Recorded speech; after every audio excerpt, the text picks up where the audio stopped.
이번 대선에서 제일 중요한 게 국민들의 역할이에요. 네, 네. 국민들이 주인이다, 나라의 주인이다. 이것을 명백히 보여줬던 3년이었다고 생각하거든요. 근데 이번 그래서 지난 총선도 그랬지만 한 표 던지는 거, 내가 지지하는 후보가 당선되길 바라는 거, 이 정도 가지고는 내란 정국을 진압할 수 없습니다. 할 수 있는 모든 걸 해야 됩니다. 네, 그래서 이재명 대표의 길을 잡아주는 것도 우리의 몫이고, 그리고 이재명 대표를 해하려고 하는 네, 제거하려는 죽이려고 하는 이런 시도들을 막는 것도 우리의 몫입니다. 그래서 우리 국민들이 굉장히 바쁘게 다녀야 돼요. 그래서 뉴스나 이런 것도 꼼꼼히 꼭 챙겨보시고 명확한 방향과 대선 압도적 승리, 민주정부 건설, 내란 세력 청산에 어떤 이탈도 없이 우리가 한 길로 갈 수 있게 모두 단결해서 싸워야 될 때라고 생각합니다. 그리고 지금 저들은 이미 이재명은 대통령이 된다고 보고 있어요. 그 보수 세력들은 이재명 밑으로 직결하고 있습니다. 근데 이게 밑이 될지 아니면 이재명 옆에서 이재명 흔드는 역할을 할지 지켜봐야 되거든요. 이재명이 되면 안 된다가 아니라 이재명 될 거야. 근데 이재명은 관리해줘야 돼. 보수 진영이 다 이런 식으로 입장을 다 선회한 상황이에요. 조선일보도 지금 그런 비슷한 사설들을 계속 뱉어내고 있죠. 네, 그 권력 집중 관련해서 이 우려가 얘네들의 논조로 찍힌 것 같은데 같은 논조로 지금 조선일보에서도 얘기를 많이 하고 있습니다. 29일 오늘자 사설 위기에 처한 삼권 분립에서 똑같은 말을 해요. 착한 사람은 있어도 착한 권력자는 없다. 인류가 괜히 삼권 분립 만든 거 아니다. 고삐 풀린 권력이 뭘 할지는 명확하냐하다. 그래서 민주당이 국회를 장악을 했는데 이재명이 대통령까지 되면 안 된다. 이 얘기를 반복해서 하고 있습니다. 초기에 뭐 이재명이 뭐 그래도 대단한 사람들 윤석열이랑 비교하면서 축혀 올렸던 사람들, 이 사람들의 역할, 정규제, 조갑제 이런 사람들 절대 우리랑 같은 길을 갈 수 있는 사고 방식을 지닌 사람들이 아니에요. 근데 내가 보니까 이재명 좀 흔들만해. 얘기를 좀 들어주는 것 같아 이재명이. 그러니까 내가 그 곁에서 영향을 줘야겠다. 보수 쪽으로. 이런 멍청한 생각을 하고 지금 옆에 붙어 있는 것 같은데요. 자, 이재명 대표는 국민의 말을 듣습니다. 국민들이 견인해 나갑니다. 지금 이재명 후보의 행보가 어떠냐 몇 가지 짚어보면 좋을 만한 게 이번에 현충원에 가서 박태준 전 포스코 네. 회장이죠. 이 사람 묘역을 참고했어요. 난 누군지도 몰랐네. 이 사람이 뭐 DJP 연합했던 시기에 총리를 했었고 또 이제 포항을 일으킨 사람으로 네. 좀 평가를 받기도 한다는데요. 네. 아무튼 이제 뭐 이재명이 되면 공산주의가 된다 이런 얘기가 많다 보니까 그구들 사이에서는 네. 그게 너무 신경 쓰였는지 좀 그런 갑자기 것도 좀 정리하고 네. 가고 싶은 거죠. 네, 기업인 출신의 이런 사람을 참배하면서 셀프 DJP 연합을 하고 있다 이런 네. 좀 또 우려가 있기도 합니다. 박태준 회장이 찾아보니까 제철소를 포항 제철소를 처음 지은 사람인 거잖아요. 근데 이 사람이 제철보국이라는 말을 했더라고. 그래서 나라를 위해서 그러니까 철을 잘 이렇게 만들어 가지고 나라에 보답하자 이런 이제 사상을 갖고 정신을 갖고 그 철강 사업을 일으켜 세운 사람인데 내용을 읽어보면은 그러니까 국가에 기여하고 국민들의 복리에 도움이 되고 이런 생각을 좀 가졌던 사람인 모양이에요. 근데 약간 이게 이재명의 성장 정책과 비슷하죠. 닮은 점이 있어요. 그래서 아마 그 지점 때문에 이 사람을 참배한 것도 있고 특히 TK 쪽에 어떤 표를 의식해서 움직인 것도 있는 것 같고요. 윤여준도 마찬가지죠. 이 사람이 이런 책을 썼어요. 이 대통령의 자격이라는 책을 썼는데 이 책 내용을 보니까 이번에 이제 내란을 지나서 모두가 현행 헌법이 한계에 달했다고 하고 그럼에도 여전히 한국은 개헌 없이 새로운 대선을 치러야 한다. 이 시점에야말로 대통령의 자격 논의가 절실하다. 이런 표현이 있어요. 이 고민이 지금 이재명 대표의 고민과 맞닿아 있잖아요. 대통령이라는 사람은 어떤 사람인가?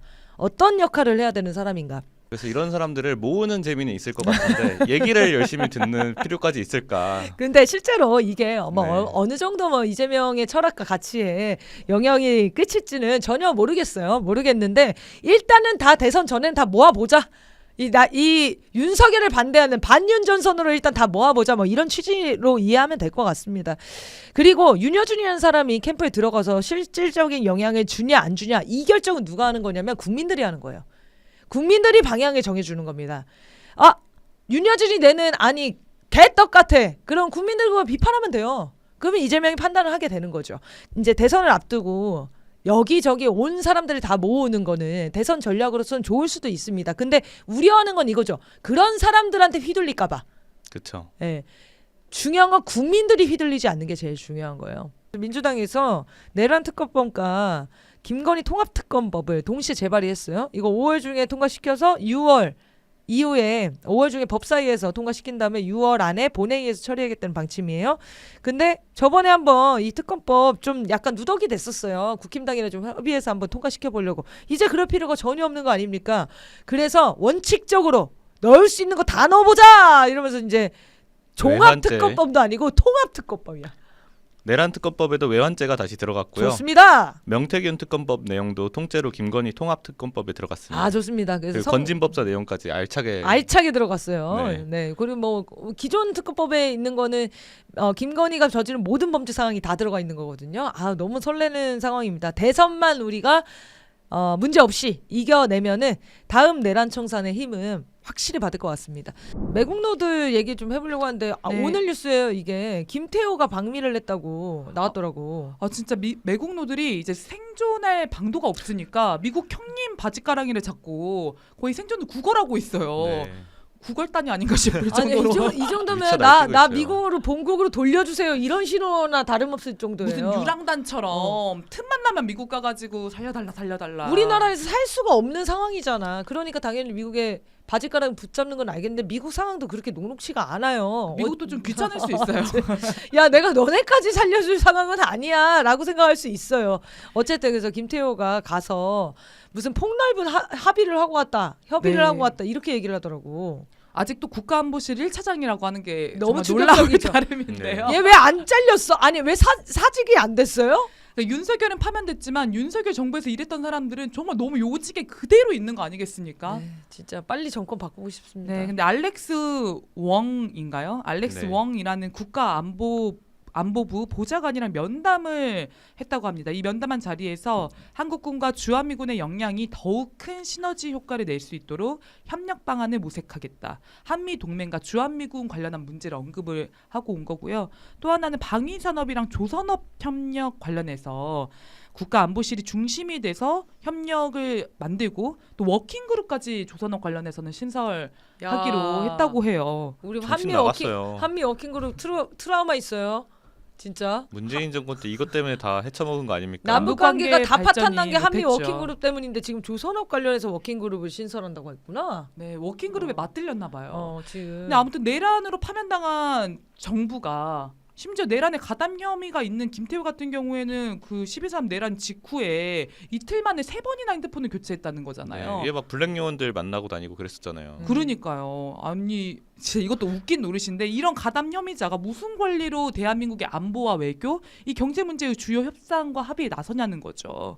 그러니까 너무 이제 화가 나는 부분인 것 같고요. 좀 주목되는 것은 한국군과 주한미군의 역량이 더욱더 큰 시너지 효과를 내도록 협력을 했다는 건데 이게 지금 굉장히 위험천만한 상황 아니겠습니까? 대만 전쟁에다가 주한미군 쓰겠다는 얘기잖아요. 네. 근데 이게 문제는 주한미군뿐만 아니라 한국군까지. 그렇죠. 그리고 주한미군이 일단 개입되면 한국이 대만 전쟁의 돌격대가 되고 중국의 타격 대상이 되는 건 피할 수가 없는 것이잖아요. 그러니까 이게 투뿔원이 아니지. 투플투 투뿔원. 한우가 투플원이라고 투플러는 편의점이죠. 아, 2+1 지금 편의점 갔다 온 줄 알았어. 제가 죄송합니다. 2+2 이 회담 거치면서 미국의 경제만 팔아먹으려고 한 게 아니라 지금 안보까지 팔아먹을 것까지 확대한 거예요. 지금 김태효를 데려갔다는 거는. 맞습니다. 그 협의는 한덕수가 할 수 없거든요. 근데 지금 온 간첩들이 다 동원돼서 지금 낼 수 있는 모든 성과를 다 내고 가겠다. 그리고 지금 이게 미국의 주요 관심사거든요. 미국이 이것만 받아내면 돼요. 미국 예, 입장에서. 동북아에서 지금 패권 구상을 하는 데서 대만 전쟁을 굉장히 크게 보고 있습니다. 그런 데서 원하는 거 주한미군은 어떻게 하면 좀 더 유연하게 대만 전쟁에 투입할 수 있겠는가? 한국군을 어떻게 직접 투입할 수 있겠는가? 이런 고민을 하는데 이 토착 외구로 꼽혔던 김태우가 토착 양키의 본면을 드러내고 이런 합의를 하고 있다는 거죠. 미국은 지금 모든 자기가 낼 수 있는 성과들을 다 내고 그거를 한덕수한테 역할을 준 겁니다. 그러면 너 대통령 선거 나가. 내가 지지해 줄게. 아마 그렇게 지금 뽕을 띄우는 것 같아요. 그래서 한덕수는 지금 제 몫을 다 최대한 해내고 있는데 핵심은 반복적으로 말씀드리지만 차기 정부한테 이월되는 부담 이게 핵심 아닙니까? 그러니까 미 재무부 장관이 28일에 어제죠. 한국과의 협상이 매우 잘 되고 있다고 또 한 번 언급을 했어요. 그러니까 미국한테 얼마나 갖다 바쳤으면 기회가 될 때마다 협상이 잘 되고 있다 이렇게 언급을 하고 우리 내란 내각들은 뭘 했는지 말을 도통 안 하고 있습니다. 우리는 잘 모르겠는데 미국은 계속 협상이 잘 됐다고 얘기하는 거야. 너무 불안하잖아요. 불안하죠. 그러니까 국민들의 70% 넘게 지금 차기 대통령이 나서서 관세 협상해야 된다 이렇게 이야기를 하고 있지 않습니까? 지금 대한민국 이 차기 정부에게 한덕수와 한 모종의 합의를 이재명 후보에게 들이밀고 압박하려고 하는 의도는 아니냐 이런 우리 국민들은 의구심을 가질 수밖에 없다는 거죠. 이 내란 세력들은 국가의 존폐 위기나 국민들의 삶에 관심이 없어요. 야 어차피 우리가 될 판도 아닌 것 같은데 미국한테 퍼줄 거 다 퍼주고 다음 정부가 알아서 하라고 하면 됐잖아. 그럼 다음 정부 못하겠지. 어렵겠지. 그러면 우리가 그 차기 정부 또 잡으면 돼. 이렇게 생각하는 놈들이에요. 정말 악랄하고 악마 같은 놈들이죠. 우리나라 정치판뿐만 아니라 이 나라의 국민으로 함께 할 수 없는 자들입니다. 맞습니다. 최근에 그 대법원의 파기재판 움직임 있지 않습니까? 대선 개입 움직임. 이것과 미국과 내란 세력의 이해관계 상당히 얽혀 있다고 볼 수밖에 없고요. 그렇죠. 네, 이재명 대표를 압박하는 카드로 대법원 카드를 꺼내 들고 그걸로 이 미국이 원하는 모종의 합의를 받게 하려는 의도가 작용할 수도 있다. 그게 내란 세력에게도 득이 되는 바니까. 그래서 우리가 꼭 알아둬야 되는 게 미국의 지금 경제 상황을 꼭 알아두셔야 돼요. 그러니까 미국이 왜 이렇게 무리스럽게 한국을 먹으려고 하나 이런 시도들이 국제사회에서도 지탄을 받을 거고 국민들의 저항도 일어날 게 뻔하고 지금 어느 얘기까지 나옵니까? 야 이럴 거면 주한미국 다 나가. 주한미국 철수해. 반미 여론이 이렇게까지 높아지는데도 불구하고 왜 이 짓을 할 수밖에 없냐?